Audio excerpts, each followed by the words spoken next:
इन 3 स्थानों पर भूल कर भी मत जाना। अगर गलती से भी वहां चले गए तो भयंकर नकारात्मक शक्तियां आपका पीछा करने लगेंगी। ये शक्तियां आपके जीवन की खुशियों को धीरे धीरे निगल लेंगी, आपकी संपत्ति और सुख शांति को लूटने के लिए हर संभव प्रयास करेंगी। इन स्थानों पर इतनी तीव्र नकारात्मक ऊर्जा सक्रिय है कि वहां जाने की छोटी सी गलती भी आपके पूरे भविष्य को प्रभावित कर सकती है। जो भी योजनाएं आपने अपने उज्जवल भविष्य के लिए बनाई हैं, वे असफल हो जाएंगी। सिर्फ आप ही नहीं, बल्कि आपके परिवार और प्रियजन भी इस प्रभाव से अछूते नहीं रहेंगे। जब कोई व्यक्ति कष्ट में जाता है, आर्थिक संकट से जूझता है या किसी अनहोनी का शिकार होता है, तो उसके साथ साथ उसका परिवार भी उस पीड़ा को महसूस करता है। घर में तनाव बढ़ जाता है, आर्थिक स्थिति खराब होती जाती है और जीवन कठिनाइयों से भर जाता है। अब यह सवाल उठता है कि इन स्थानों से बचने की सलाह क्यों दी जा रही है। इसे समझने के लिए आपको ग्रहों की वर्तमान स्थिति को ध्यान में रखना होगा। 14 मार्च के बाद जब सूर्य मीन राशि में प्रवेश कर चुका है, तभी से नकारात्मक ऊर्जा का प्रभाव बढ़ने लगा है। आपको सतर्क रहना होगा, क्योंकि इस समय शुक्र, बुध, सूर्य और राहु एक ही राशि में स्थित हैं और इन सब में राहु सबसे प्रभावशाली ग्रह बन गया है। हालांकि शुक्र उच्च अवस्था में है, लेकिन फिर भी राहु के प्रभाव में आ चुका है।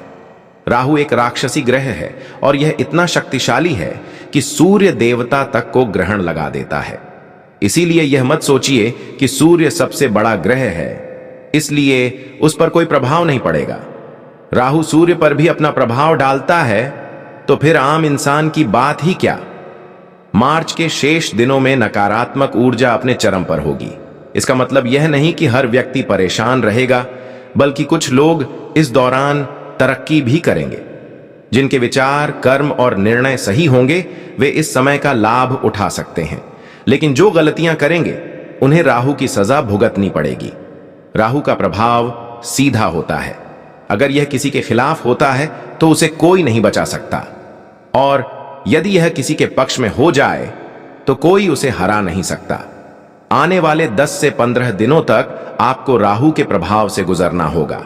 अगर आपने इस स्थिति को समझदारी से संभाल लिया तो आपकी सफलता निश्चित होगी। आप नई ऊंचाइयों को छू लेंगे और धन संपत्ति का लाभ मिलेगा। लेकिन अगर आपने गलती की तो राहु आपको घसीट कर नीचे ले आएगा। हम जो आपको बता रहे हैं वह अक्षरशः सत्य होने वाला है। अगले 10 से 12 दिनों में घटनाएं एक एक कर आपके जीवन में घटित होंगी, और जब वे घटने लगेंगी तो आपको खुद एहसास होगा कि हमने जो कहा था वह सत्य था। हो सकता है कुछ बातें थोड़ा आगे पीछे हों, लेकिन जो मुख्य भविष्यवाणी की जा रही है वह अवश्य सच होगी। आपसे गलती तो होगी ही, और उसकी सजा राहु देगा। इसलिए यह 3 स्थानों पर जाने की भूल न करें। साथ ही कुछ ऐसे कार्य भी हैं जिन्हें आपको भूल कर भी नहीं करना चाहिए। समस्या यह है कि जब कोई सत्य बताने लगता है तो लोग उसे नकारात्मकता कहने लगते हैं। लेकिन जब मीठी मीठी बातें कही जाती हैं कि आपको अचानक धन मिलेगा, व्यापार में अपार सफलता मिलेगी, जिंदगी स्वर्ग बन जाएगी, तो लोग उसे खुशी खुशी सुनते हैं। लेकिन सच्चाई यही है कि बिना प्रयास के सफलता नहीं मिलती, और यदि ग्रह प्रतिकूल हैं तो कठिनाइयों का आना तय है। कई लोग भविष्यवाणी सुनकर उसे गलत ठहराते हैं, लेकिन जब वही बातें सच होने लगती हैं तो वे खुद मानने लगते हैं कि भविष्यवाणी सही थी। हमें किसी को खुश करने के लिए नहीं बोलना, बल्कि सत्य बताना है। हमारी भावनाएं, अनुभव और माता रानी की अनुभूतियां हमें जो संकेत देती हैं, वही हम आपको बता रहे हैं। अगर वह कड़वा लगता है तो कड़वा ही सही। सत्य हमेशा कड़वा होता है, और कभी कभी यह नकारात्मक भी लग सकता है। लेकिन अगर इसे एक दवा की तरह लिया जाए तो यह आपको आने वाली परेशानियों से बचा सकता है। दवा कड़वी होती है, लेकिन वह बीमारी को खत्म करने की शक्ति रखती है। अगर आपकी सोच पहले से ही नकारात्मक है तो आपको हमारी बातें भी नकारात्मक लगेंगी। आपको लगेगा कि हम डराने की कोशिश कर रहे हैं, जबकि हम केवल आपको सचेत कर रहे हैं। लेकिन जब ये घटनाएं आपके जीवन में घटने लगेंगी, तब आपको एहसास होगा कि हमने जो कहा वह सत्य था। जो लोग इन बातों पर विश्वास करते हैं और उचित उपाय अपनाते हैं, उनके जीवन में सकारात्मक बदलाव आने लगते हैं, क्योंकि कठिन समय के बाद हमेशा अच्छा समय आता है। लेकिन जो लोग इन बातों को नजरअंदाज करते हैं वे अपने ही निर्णयों से पीड़ित होते हैं। सत्य को स्वीकार करना हमेशा आसान नहीं होता, लेकिन अंततः सत्य की ही विजय होती है। जो लोग उसी थाली में छेद करते हैं जिसमें खाते हैं, जो उसी धर्म को कोसते हैं जिसकी छत्र छाया में उन्होंने जीवन व्यतीत किया है, जिन भगवान से उन्होंने हर चीज मांगी और जिन्होंने उन पर कृपा भी की, वे थोड़ी सी समझ आते ही खुद को सबसे बड़ा ज्ञानी समझने लगते हैं। वे उसी भगवान का अपमान करने लगते हैं, उसी धर्म को गालियां देने लगते हैं और उन्हीं ब्राह्मणों, मंदिरों और धर्मशालाओं को दोष देने लगते हैं। अब ऐसे लोगों का उद्धार कैसे होगा? इनके लिए तो भगवान ही मालिक है। खैर बंधुओं, अब कार्यक्रम को आगे बढ़ाते हैं और उन 3 स्थानों के बारे में बताते हैं जहां आपको आने वाले 10 से 12 दिनों तक भूल कर भी नहीं जाना है। साथ ही कुछ ऐसे महत्वपूर्ण कार्य हैं जिन्हें किसी भी परिस्थिति में नहीं करना चाहिए। ये नकारात्मक कार्य माने गए हैं जिनसे आपको बचना होगा, क्योंकि ग्रह आपको उन्हीं कार्यों की ओर धकेलने का प्रयास करेंगे। जब भी किसी चीज से बचने के लिए कहा जाता है तो परिस्थितियां उसी दिशा में ले जाने लगती हैं। जैसा कि कहा गया है, जाको दुख दारुण प्रभु दीना, ताकि मति आगे हर लीना। अर्थात जब विधाता किसी को दुख देना चाहते हैं तो सबसे पहले उसकी बुद्धि का हरण कर लेते हैं और वह व्यक्ति स्वयं गलतियां करने लगता है। इसलिए जब आप उन 3 स्थानों पर जाएंगे तो जाने अनजाने में कुछ ऐसा करेंगे जिससे बाद में पछताना पड़ेगा। राहु आपके जीवन में तबाही मचाने का कोई मौका नहीं छोड़ेगा। समझदारी इसी में है कि आप इन बातों को समय रहते समझ लें, उन्हें अपने जीवन में अपनाएं और राहु के प्रकोप से खुद को बचाएं। जो बातें अभी हम आपको बताने जा रहे हैं वे निश्चित रूप से सत्य होंगी, इस बात की पूरी गारंटी है। तो चलिए बंधु, कार्यक्रम को शुरू करते हैं और महामाई का स्मरण करते हुए कमेंट बॉक्स में भक्ति भाव से जय माता की या जय मां भद्रकाली अवश्य लिखिए। माता रानी अवश्य आपकी रक्षा करेंगी। बंधुओं, हमारे परम आदरणीय और पूज्य आचार्य अमिताभ जी के पास मां बगलामुखी और मां भद्रकाली की साधनाओं का गहरा अनुभव है। माता रानी की उन पर विशेष कृपा और सिद्ध है। आचार्य जी ने अपनी अद्वितीय कुंडली विश्लेषण विधि और शक्तिशाली उपायों के माध्यम से हजारों लोगों के जीवन को सुख समृद्धि से भर दिया है। उनका कुंडली विश्लेषण और उपाय करवाने का तरीका इतना प्रभावी है कि जीवन के हर कष्ट का मूल कारण नष्ट हो जाता है। चाहे बात कर्ज की हो, व्यापार में घाटे की हो, गंभीर बीमारियों की हो, रिश्तों में खटास की हो या फिर विवाह में देरी की, हर समस्या का समाधान सटीकता से मिलता है। यदि आपके जीवन में कोई भी संकट गहराता जा रहा है तो यही सही समय है माता रानी की शरण में जाने का। राहु का प्रभाव और ग्रहों की स्थिति, एक ही राशि में 4 ग्रह एक साथ विराजमान हैं। राहु तो पहले से ही था, अब बुध, शुक्र और सूर्य देव भी वहीं आ गए हैं। शुक्र उच्च के हैं, बुध नीच के हो गए हैं और सूर्य सामान्य स्थिति में होते हुए भी राहु के प्रभाव में कमजोर पड़ गए हैं। ध्यान से सुनना, अपनी मनमानी नहीं करना, किसी भी परिस्थिति में इन बातों को नजरअंदाज मत करना।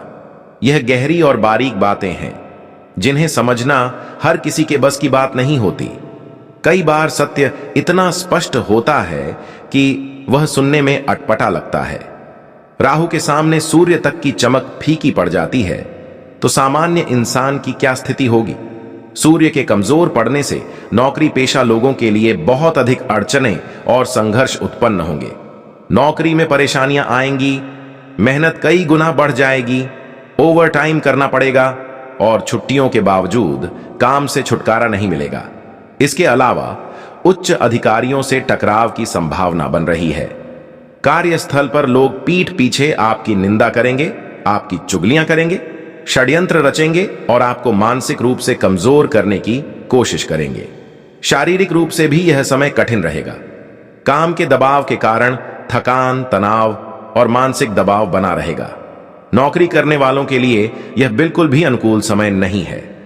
अब सबसे बड़ी समस्या यह है कि बुध भी 15 तारीख को अस्त हो चुके हैं। बुध का संबंध वाणी, बुद्धि और व्यापार से है। इसका असर यह होगा कि आपकी वाणी का संतुलन बिगड़ने लगेगा। आप बिना सोचे समझे कुछ ऐसा बोल सकते हैं जिससे अनावश्यक विवाद खड़ा हो सकता है। इसलिए मार्च के शेष दिनों में अपनी वाणी पर नियंत्रण रखना बहुत आवश्यक होगा। लोग जानबूझकर आपको उकसाने की कोशिश करेंगे, ऐसी बातें कहेंगे जिससे आपका गुस्सा भड़क सकता है। अगर आप क्रोधित होकर प्रतिक्रिया देंगे तो इसका परिणाम आपके ही विरुद्ध जाएगा। इसके अलावा आपको अपने धन की सुरक्षा करनी होगी। इस दौरान फिजूल खर्ची की प्रवृत्ति बढ़ेगी। आप विलासिता और सुख सुविधाओं पर अनावश्यक खर्च कर सकते हैं। साथ ही आपको कोई ऐसी योजना समझ में आ सकती है जहां आपको लगेगा कि पैसा लगाने से यह रातों रात दोगुना हो जाएगा। लेकिन याद रखें, ये योजनाएं आपको नुकसान पहुंचाने वाली होंगी। शुक्र का राहु के साथ मिलन होने के कारण धन कमाने के नकारात्मक मार्ग ज्यादा खुलेंगे, जबकि सकारात्मक मार्ग दिखाई नहीं देंगे, क्योंकि राहु मायावी ग्रह है। यह सत्य को छिपाकर झूठ को प्रबल रूप से प्रस्तुत करता है। राहु भ्रम की स्थिति पैदा करता है और आपको ऐसे जाल में फंसाता है जिससे बाहर निकलना मुश्किल हो जाता है। इसीलिए आने वाले 10 से 12 दिनों में विशेष सतर्कता बरतनी होगी। किसी भी प्रकार के गलत निवेश या लालच में आने से बचना होगा। इसके अलावा शेयर बाजार से भी दूरी बनानी होगी।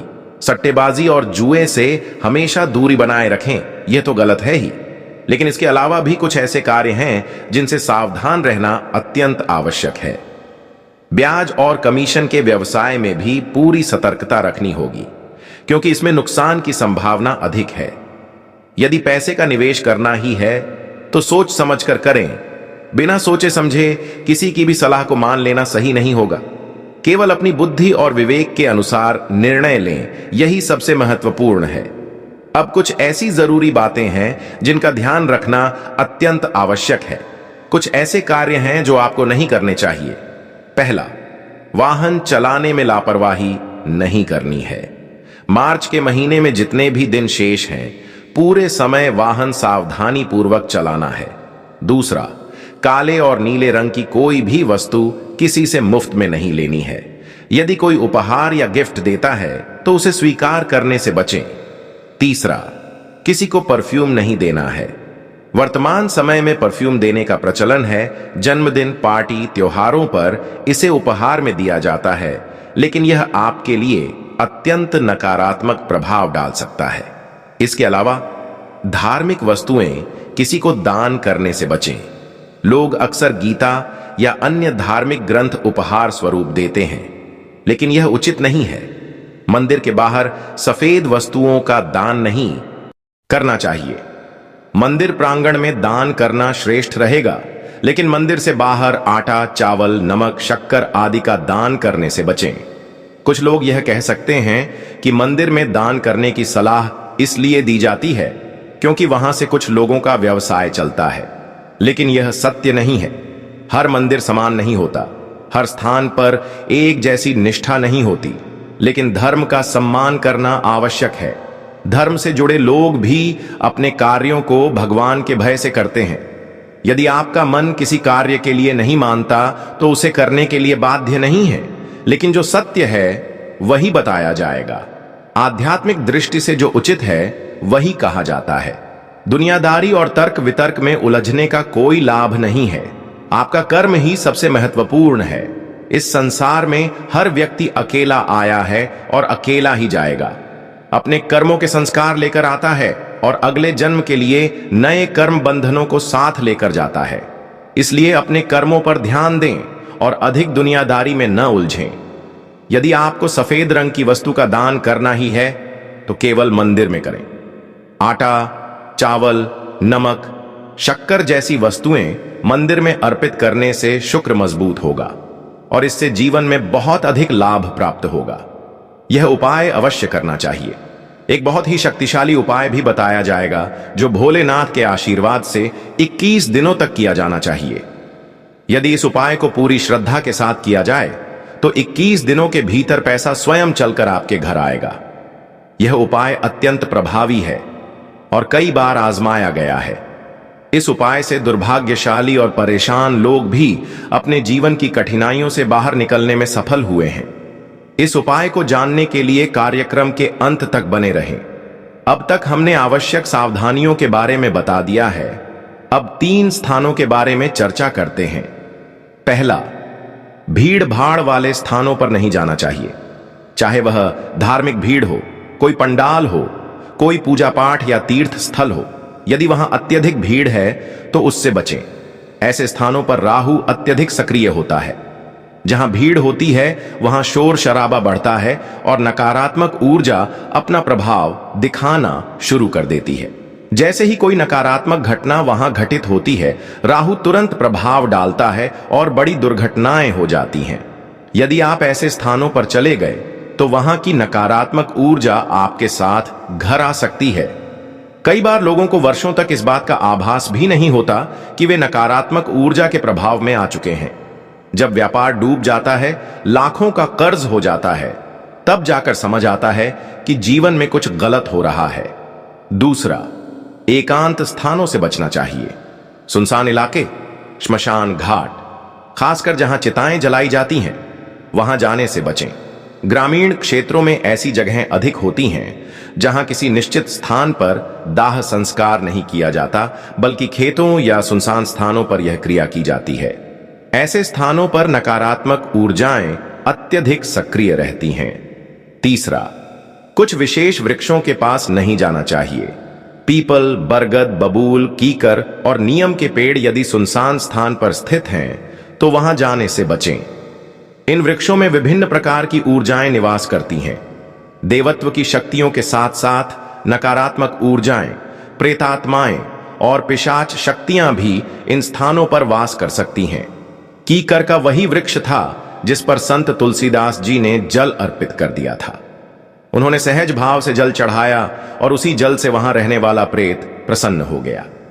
लेकिन वह एक सकारात्मक शक्ति थी और तुलसीदास जी संत महापुरुष थे, इसलिए उस प्रेत ने उनका कोई नुकसान नहीं किया, बल्कि सहायता ही की।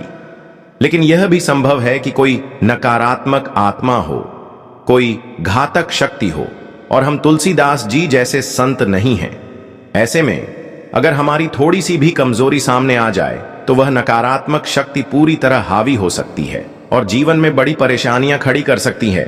इसलिए इन बातों का ध्यान रखना आवश्यक है। एकांत में इन वृक्षों के नीचे जाने से बचें, वहां रुकने या विश्राम करने की गलती न करें और टॉयलेट जैसी आवश्यकताओं के लिए भी इन स्थानों से दूर रहें। पहले 2 स्थानों के बारे में विस्तार से बताया गया, अब तीसरे स्थान की चर्चा करें। वह स्थान जहां लोग शराब का सेवन कर रहे हैं, मांसाहार कर रहे हैं, अपवित्र कार्यों में लिप्त हैं, जहां व्यभिचार और गलत कर्म हो रहे हैं, वहां जाने से बचें। अक्सर लोग यह सोचते हैं कि हम तो ऐसे काम नहीं कर रहे थे, बस वहां बैठे थे। लेकिन समझने वाली बात यह है कि इन स्थानों की नकारात्मक ऊर्जा का प्रभाव वहां बैठने मात्र से भी जीवन में प्रवेश कर जाता है। राहु अत्यंत शक्तिशाली ग्रह है। यह आपकी उपस्थिति को ही पर्याप्त मान लेता है। यदि कहीं लोग जुआ खेल रहे हैं, दुष्कर्म हो रहे हैं और कोई व्यक्ति वहां केवल देखने के लिए खड़ा है, तो वह भी इस नकारात्मक प्रभाव की चपेट में आ सकता है। यह बातें आसानी से समझ में नहीं आएंगी, लेकिन जो गहरी साधना करते हैं, ध्यान करते हैं और मां भगवती से अपनी लौ लगाते हैं, वे इन ऊर्जाओं को पहचान सकते हैं। जब ध्यान की स्थिति में प्रवेश किया जाता है तो मां स्वयं संकेत देती हैं और यह स्पष्ट हो जाता है कि किस व्यक्ति के सिर पर कौन सी ऊर्जा हावी है और कहां से वह ऊर्जा जुड़ी हुई है। ऐसे ही एक मामले की चर्चा करें तो एक लड़की की कहानी सामने आई थी। अत्यंत संस्कारी, सभ्य और अच्छी लड़की थी। विवाह के 1-2 वर्षों बाद उसके ऊपर एक भयावह प्रेत हावी हो गया। यह प्रेत इतना प्रबल था कि उसने उस लड़की को पूरी तरह से जकड़ लिया और 1-2 वर्षों तक प्रताड़ित करता रहा। जब भी यह प्रेत सक्रिय होता तो लड़की में इतनी शक्ति आ जाती कि 10-10 लोग भी उसे काबू में नहीं रख पाते। वह अचानक घर छोड़कर भाग जाती, कभी कुछ करने लगती, कभी कुछ और। परिवार पूरी तरह से भय और चिंता में डूब गया। जब इस पर गहन साधना की गई मां भगवती से निवेदन किया गया तो यह स्पष्ट हुआ कि इस लड़की का परिवार मेहंदीपुर बालाजी गया था। वहां से लौटते समय एक पुलिया के पास रुके थे, जहां कुछ समय के लिए यह लड़की बैठ गई थी। यह वही स्थान था जहां पर नकारात्मक शक्ति सक्रिय थी और वहीं से वह प्रेत इस लड़की के पीछे लग गया। इसके बाद उस प्रेत ने उसे वर्षों तक प्रताड़ित किया। कई प्रयासों के बाद लंबे अनुष्ठान और साधना से उस प्रेत का प्रभाव समाप्त किया जा सका, लेकिन हर बार सफलता नहीं मिलती, क्योंकि हम सर्वशक्तिमान नहीं हैं। यह माता रानी की कृपा होती है कि कब किसका उद्धार होगा। तो अब यह समझ आ गया कि कौन कौन से 3 स्थानों पर नहीं जाना चाहिए। अब बात करते हैं उस महत्वपूर्ण उपाय की, जिसे करने से दुर्भाग्यशाली व्यक्ति भी सौभाग्यशाली बन सकता है और गरीबी में जीवन जीने वाला व्यक्ति भी धन वैभव से परिपूर्ण हो सकता है। यह उपाय इतना शक्तिशाली है कि जिनका जीवन वर्षों से अंधकारमय रहा है, उनके लिए भी यह नया प्रकाश ला सकता है। जिन लोगों का भाग्य खराब है, जिन्हें कोई पूछता नहीं, वे भी यदि इस उपाय को पूरे समर्पण और श्रद्धा के साथ 21 दिनों तक कर लें तो उनका जीवन पूरी तरह बदल जाएगा। यह उपाय अत्यंत प्रभावशाली है और बार बार आजमाया जा चुका है। कई बड़े दुर्भाग्यशाली और अभागे लोगों की किस्मत इस उपाय से जाग चुकी है। अब इस उपाय को ठीक से समझ लें और इसे कल से ही प्रारंभ कर दें। पहले भी इस उपाय के बारे में बताया जा चुका है, लेकिन कई लोग इसे ध्यान से नहीं सुनते। आधी अधूरी जानकारी लेकर प्रयास करते हैं और फिर कहते हैं कि उपाय काम नहीं कर रहा। यह उपाय करने के लिए अनार आवश्यक होगा, अनार का रस तैयार करना होगा। यह प्रक्रिया शनिवार के दिन प्रारंभ करनी है। बाजार से अनार लेकर आएं और स्वयं अपने हाथों से इसका रस निकालें, चाहे मशीन से निकालें चाहे हाथ से, लेकिन इस कार्य में अपनी मेहनत अवश्य होनी चाहिए। इसके बाद इस अनार के रस में थोड़ा सा शहद मिला लें और फिर इसे शिवलिंग पर अर्पित करें। उसके बाद थोड़े से चावल अक्षत अर्पित करें और फिर जल से अभिषेक करें। इस प्रक्रिया को करने के बाद वहीं बैठकर कम से कम 10 से 15 मिनट एयूएम नमः शिवाय मंत्र का जाप करें। अब ध्यान रहे कि मंत्र का उच्चारण सही हो। कई बार लोग सही मंत्र भी नहीं बोलते, जिससे उसका प्रभाव नहीं पड़ता। कुछ लोग एयूएम नमः शिवाय बोलते हैं, लेकिन यह गलत है। मंत्रों में अपार शक्ति होती है और जब उच्चारण सही होता है तभी उनका पूरा प्रभाव होता है। इसलिए इस मंत्र का स्पष्ट उच्चारण करें, धीमे धीमे एयूएम नमः शिवाय बोलें। यह प्रक्रिया उपांशु जाप कहलाती है और जब इसे विधि पूर्वक किया जाता है तो इसका प्रभाव तुरंत दिखने लगता है। इसके बाद आपको अपने दोनों हाथों से शिवलिंग को छूना है, प्रेम पूर्वक पकड़ना है। भोलेनाथ को यह प्रेम पूर्ण स्पर्श अत्यंत प्रिय होता है। फिर आपको अपने मन की सारी परेशानियां, दर्द, कठिनाइयों को याद करना है और भोलेनाथ से संपूर्ण समर्पण के साथ निवेदन करना है। इस प्रक्रिया को 21 दिनों तक लगातार करें और फिर देखिए किस्मत कैसे करवट बदलती है। आपको आर्षि मार्कंडेय की कथा अवश्य याद होगी। वही आर्षि जिन्हें भगवान भोलेनाथ ने अमृतत्व का वरदान दिया था। वे अल्पायु थे, मात्र 5 वर्ष की आयु में उनका अंत निश्चित था, लेकिन उन्होंने कुछ नहीं किया, बस शिवलिंग को दृढ़ता से पकड़ लिया था। जब यमराज उन्हें लेने आए तो भोलेनाथ के आशीर्वाद से उन्हें लौटना पड़ा। यही क्रिया भोलेनाथ को अत्यंत प्रिय है। यह समर्पण का प्रतीक है, यह प्रेम का भाव है। जैसे ही आप पूरे भाव और श्रद्धा के साथ स्वयं को भोलेनाथ को समर्पित कर देते हैं, वैसे ही भोलेनाथ आपसे प्रसन्न हो जाते हैं। और जब भोलेनाथ प्रसन्न हो जाते हैं तो काल भी भयभीत हो जाता है। यदि भोलेनाथ का आशीर्वाद मिल जाए तो माता लक्ष्मी स्वयं चल कर आती है, क्योंकि भोलेनाथ और भगवान नारायण एक ही हैं। यदि शिव प्रसन्न हुए तो नारायण स्वयं प्रसन्न हो जाएंगे, और जब नारायण प्रसन्न होते हैं तो माता लक्ष्मी का आशीर्वाद स्वतः प्राप्त हो जाता है। बस आपको इस क्रिया को पूरी श्रद्धा के साथ करना है, बिना किसी को बताए, बिना किसी व्यवधान के 21 दिनों तक इस क्रिया को लगातार करना है। हम आपसे विश्वास पूर्वक कह सकते हैं कि 5 से 7 दिनों के भीतर ही इसके परिणाम दिखने लगेंगे। 21 दिनों के भीतर आपकी इच्छाएं पूर्ण होने लगेंगी। यदि व्यापार डूब रहा है तो यह क्रिया उसे नई ऊंचाइयों पर ले जाएगी। यदि नौकरी नहीं है तो शीघ्र ही नौकरी प्राप्त हो जाएगी। यदि कर्ज से दबे हुए हैं तो कर्ज चुकाने के मार्ग मिलने लगेंगे। शत्रु पराजित होंगे और लोग आपकी सहायता के लिए स्वयं आगे आने लगेंगे। भाव इस प्रक्रिया में सबसे अधिक महत्वपूर्ण है। इसे केवल दिखावे के लिए नहीं करना है, बल्कि यह कार्य पूर्ण निष्ठा और श्रद्धा से करना होगा। शुरुआत में हो सकता है कि मन एकाग्र न हो, क्योंकि संसार के प्रपंच इतने गहरे हैं कि वे कहीं ना कहीं आस्था को डगमगा देते हैं। हर ओर तर्क वितर्क की बौछार होती रहती है, जिससे विश्वास की जड़ें कमजोर हो जाती हैं। लेकिन आप किसी से इस विषय में चर्चा न करें। केवल यह सोचें कि इस ब्रह्मांड में आप हैं और आपके भोलेनाथ हैं और कुछ भी नहीं। स्वयं को उनके समक्ष उपस्थित माने, जैसे वे साक्षात आपके सामने खड़े हैं, और उनसे अपने मन की बातें करें। यह प्रक्रिया पूरी श्रद्धा और प्रेम से करें, क्योंकि भाव ही इस क्रिया को सिद्ध करने का मुख्य तत्व है। अब जिन स्थानों के बारे में बताया गया था वहां जाने से बचें। जिन नकारात्मक बातों को समझाया गया था उन्हें दवा की तरह लें। यह आपके जीवन को शुभ बना देंगी, आपको दुखों से मुक्ति दिलाएंगी, यह निश्चित है। यदि माता रानी चाहेंगी तो आपके दुख एक पल में समाप्त हो जाएंगे। बंधुओं, इसी के साथ कार्यक्रम को यहीं विराम देते हैं। माता रानी पर पूर्ण आस्था और विश्वास बनाए रखिए। प्रेम से बोलिए, जय माता की। माता रानी आपका कल्याण